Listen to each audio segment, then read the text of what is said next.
Hello there, my name's Sapphire from Astranti Financial Training, and I'm going to talk to you today about the reality television industry.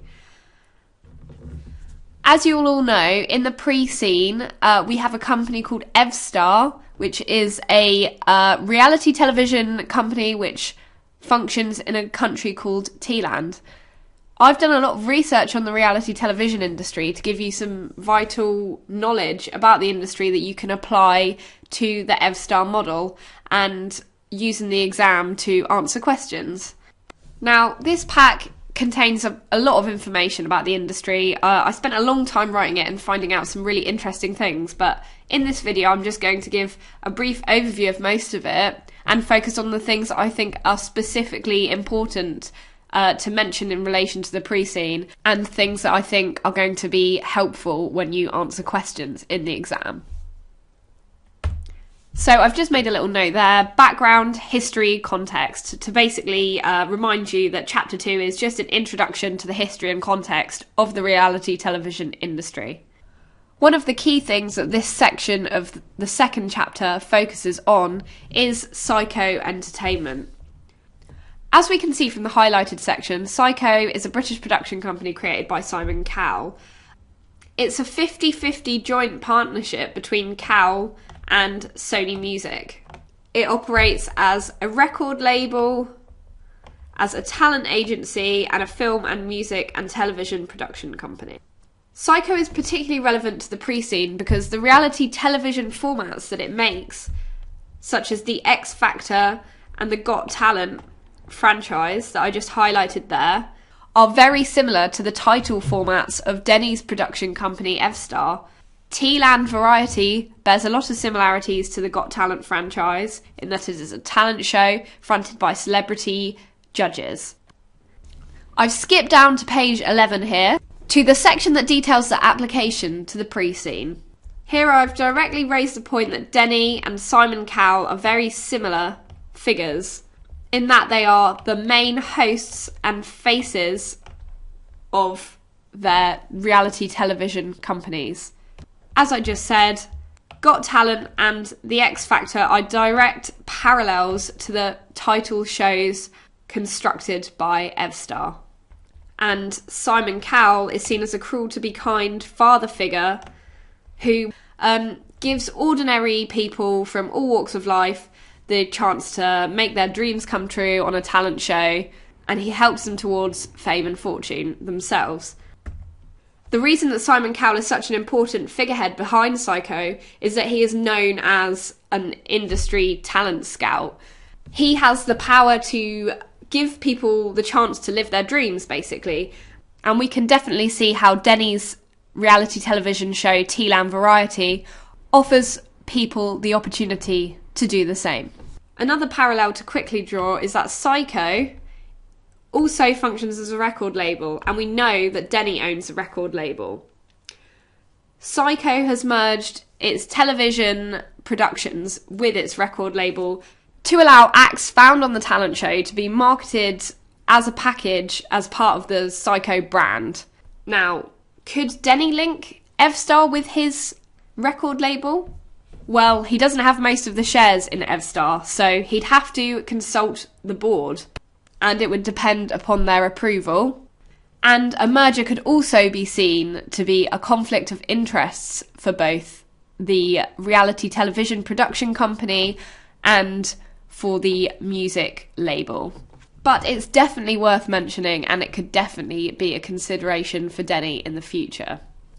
Okay, so in the second part of the second chapter, I've basically outlined the practices which reality television companies follow when producing their show. How they produce them, the equipment used, what the cost is. As we can see here, the X Factor and Britain's Got Talent use big name celebrity hosts and guests, and this secures viewings, but also means that the show can cost over 1 million per episode. That may seem like a lot of money for a reality television show, but as is mentioned, the shows don't focus on cutting production costs. Instead, they aim to come back even more extravagant with each new year. And this extravagance helps to draw in large audiences and encourage excitement around the shows. Just moving to the bottom of page 12 here, I'm going to quickly have a look at the fly-on-the-wall style of reality television show. Now, this is a very successful format, but it doesn't actually cost that much to make. One of the most successful fly-on-the-wall reality television series of all time is called Cops, and it's actually the longest running reality television show in America. And it still runs to this day. The success of this show is particularly amazing because the production costs are so low. It literally involves cameras being attached to policemen and footage being captured of their day-to-day jobs. Later programmes such as Big Brother use this fly-on-the-wall style of documentation, and have been other examples of how it can be very successful and create a huge fan base without actually involving very big production costs at all. And in the final section of the second part of the second chapter, on page 14, the application to the pre-scene section, I've again just drawn together all of the things that I feel to be relevant for the pre-scene from this section. So an interesting point to raise here is the fact that Tealand Variety states that the production costs for this show are relatively low. Rather, the pre-scene states that the production costs for this show are relatively low. Basically, that low spending isn't in line with the trends for other reality television contests, such as the ones produced by Psycho, like the Got Talent franchise and the X Factor. And I'm wondering, could the spending be produced to ensure that guest judges are well-loved public figures? And could having famous live performers on certain shows also attract more viewers? We know that these sort of spending habits have actually paid off for shows like Got Talent. Another thing I'm going to just quickly mention is the fact that fly-on-the-wall productions are low cost, and that in the pre-scene we are told that in Tealand some low-cost programmes do attract sizable audiences.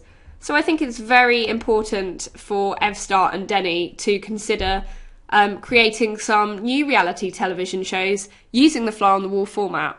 It's hinted throughout the pre-scene that new formats are desired, and it seems what better format to use than the fly-on-the-wall format to create a brand new reality television show. As we know, one of the main advantages of this reality television format is that it's low cost. So that's pretty much all of the information that I'm going to go over from the second chapter in this video. The most important things to take away from this chapter are the similarities between the Psycho model from the real world and the Evestar model in Tealand. Okay, so let's move on to the next section. Okay, so the next section we're looking at is chapter 3, Customers and Marketing. The customers for reality television production companies are ultimately television networks. And because they're on TV, the majority of their marketing and advertising is carried out through television adverts. We can see with a lot of the most successful reality television shows, the branding goes way beyond advertising. There is a strong image created around reality television shows such as The X Factor and Got Talent, which involves each of the judges being given a character persona for the audience to become familiar with. So this chapter just basically examines marketing trends like that and how they appeal and relate to customers. Okay, so let's have a look. In the first section, we're really just looking at how the market's grown since it first came around. And as we move down to page 17, we can just see that we've also mentioned the phenomenon of celebrity reality TV in this chapter and how that can affect viewing figures and how it impacts customers. Moving down to page 19, we can see that the viewer's buying power actually affects the amount of money that reality television formats can receive from networks for their shows. Figures like this, 3.84 billion, show us how huge the TV advertising revenue really is. And so it's important that networks show reality television and any television that's going to draw in viewers with a high buying power. Okay, so on page 20 we can find the application to the pre-scene section. One of the main points that I wanted to raise in this section is the fact that in the pre-scene we're told that Evestar are good at producing low-budget shows which are inexpensive for networks to buy. However, in this section, I have mentioned that network giant ITV recently renewed their contract with Psycho to keep Britain's Got Talent and The X Factor on ITV for a further 3 years. And do you know how much the contract was worth? Well, it was reported to be worth around 140 to 150 million pounds.